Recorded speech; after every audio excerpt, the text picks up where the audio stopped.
আসসালামু আলাইকুম everyone, welcome back to my channel. আশা করছি সবাই ভালো আছেন। এই লেসের যে ডিজাইনটি দেখতে পাচ্ছেন, আজকে আমার টিউটোরিয়ালে থাকছে এই লেসের ডিজাইন। লেসের ডিজাইনটা খুবই সুন্দর। এটা জামার নিচে, ওড়নার হাতায় করতে পারেন, কিংবা শাড়িতেও করতে পারেন। তো তার জন্য আমি এখানে 9 তার সুতাটা ব্যবহার করছি, আর যে 12 নম্বরের কাটা আছে সেই কাটা ব্যবহার করছি। আপনারা চাইলে গুটি সুতা দিয়েও কাজটি করে নিতে পারেন। এখন আমি এটা জামার নিচের কাপড়ের যে অংশটা রয়েছে সেটা আমি নিয়ে নিলাম। এখন সুতাটাতে একটা স্লিপ নোট দিয়ে দিব।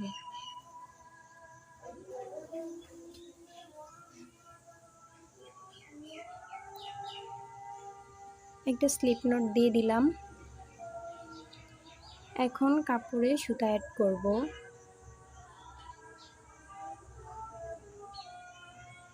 অল্প কিছু কাপড় রেখে তারপর থেকেই কাজটা শুরু করব। কাপড়টা একটু ভাঁজ দিয়ে নিব, তারপর সামান্য একটু কাপড় রেখে ওইখানে একটা স্লিপ নোট করে দিব।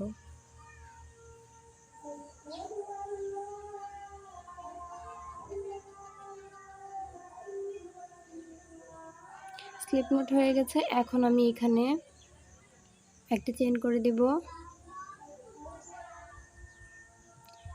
স্লিপ নট হয়ে গেছে। এখন আমি এখানে আরও 2টা চেইন করব, 1 2।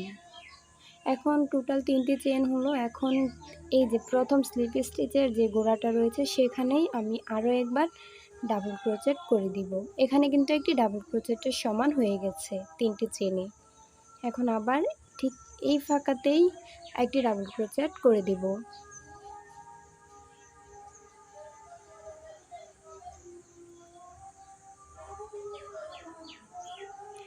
এখন আমি এক্সট্রা 2টি চেইন করব, আবার সেম ডাবল ক্রোচেটের ঘরে আবারও ডাবল ক্রোচেট করব।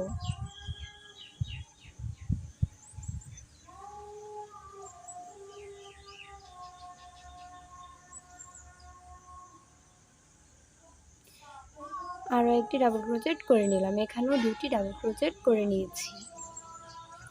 এখন একটি শেল তৈরি হয়েছে।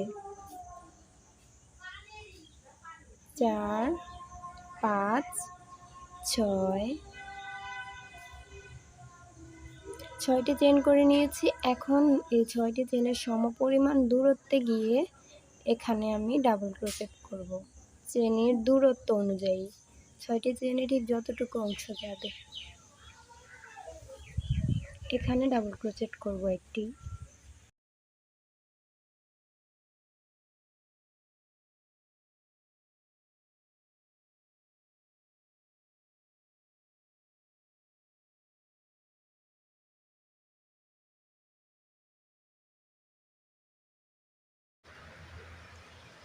আবার এই ডাবল ক্রোচেটের ফাঁকার মধ্যেই আরও একটি ডাবল ক্রোচেট করব।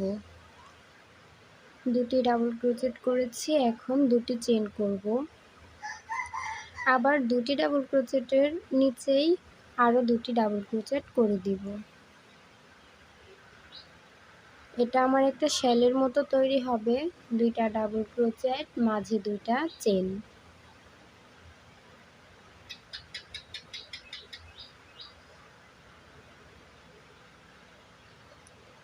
আবারও 6টি চেইন করতে হবে। তারপর চেইনের দূরত্বটা ঠিক কাপড়ের যতটুকুতে গিয়ে পড়বে ঠিক সেখানেই কিন্তু আমাদেরকে ডাবল ক্রোচেট করতে হবে। যদি অল্প পরিমাণ দূরত্ব রেখে করি তাহলে কিন্তু কাজটা সুন্দর দেখাবে না, বা যদি চেনের পরিমাণের চেয়ে কাপড়ের পরিমাণটা দূরে গিয়ে ডাবল ক্রোচেট করি তাহলে কাপড়টা কুঁচকে যাবে। সো সেই জন্য একদম চেনের যে সমপরিমাণ জায়গা রেখেই আমাদেরকে ডাবল ক্রোচেট করতে হবে। তো আমার এখানে 2টা ডাবল ক্রোচেট করা হয়েছে। এখন আবার 2টি চেইন করব, আবার 2টি ডাবল ক্রোচেট সেম ডাবল ক্রোচেটের গোড়ায় করব। লেসের ডিজাইনটা কিন্তু খুবই সহজ এবং অনেক সুন্দর একটি ডিজাইন, সিম্পল। এই লেসগুলা জামার নিচে, ওড়নার হাতায়, ওড়নার পাড়ে দিতে পারেন, জামার হাতায় দিতে পারেন, খুবই সুন্দর লাগবে। যদিও আমি এটা জামার জন্যই তৈরি করতেছি, পরবর্তীতে আপনাদেরকে কাজটা শেষ হলে সম্পূর্ণ জামাটাই দেখাবো। আর আমার চ্যানেলে এরকম কাজের একটা ভিডিও রয়েছে এবং একটা জামার পিকচারও কিন্তু আমি আমার চ্যানেলে শেয়ার করেছি, চাইলে আপনারা দেখে নিতে পারেন। তো আমি আবারও চেনগুলো করে এখন ডাবল ক্রোচেটগুলো করে নিচ্ছি।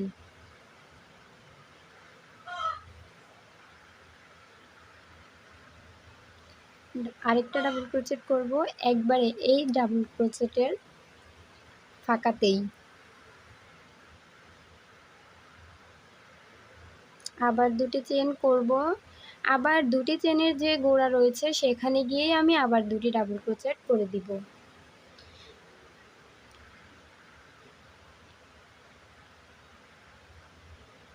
আবারও এখানে 6টি চেন করব।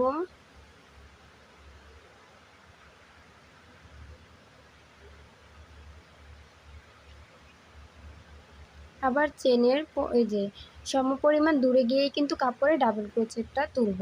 খুব বেশি দূরেও না, খুব বেশি কাছেও না। আমি ঠিক যেমনভাবে করেছি সেভাবে করার চেষ্টা করবেন। তো এভাবে করেই সম্পূর্ণ রাউন্ডের কাজ করতে হবে।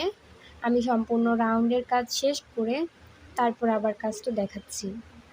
তো আমার সম্পূর্ণ রাউন্ডের কাজ কিন্তু শেষ। দেখতেই পাচ্ছেন কাজটা কতটা সুন্দর হয়েছে এবং সিম্পলের মধ্যে কিন্তু ডিজাইনটা অনেক সুন্দর।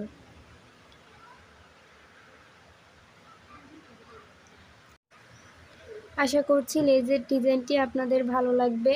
ভালো লাগলে অবশ্যই লাইক, কমেন্ট, শেয়ার এবং সাবস্ক্রাইব করে দিবেন আমার চ্যানেলটি। আর আমার চ্যানেলে আজকে নতুন হয়ে থাকলে চ্যানেলটি সাবস্ক্রাইব করে আমার চ্যানেলটা ভিজিট করে আসবেন। তো ভালো থাকবেন। আসসালামু আলাইকুম।